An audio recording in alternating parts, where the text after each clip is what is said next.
Ito yun, lumiit agad. Nag-spray ako. Yun yung turbinate eh. Yan ang nag-shrink agad.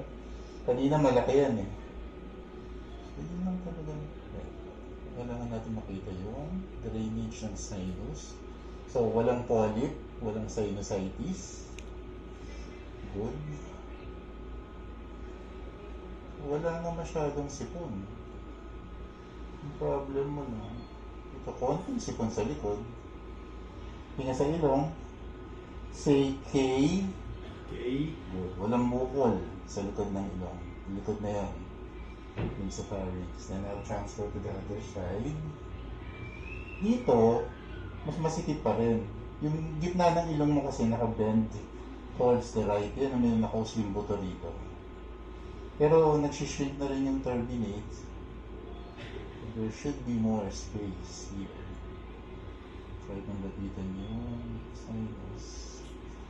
So wala din ako nakikitang polyp or sinusitis. Try kong pumasok sa floor. Let me know kung masakit. Sige pa, tuloy lang ba? Thank you. Almost there. Say K. K.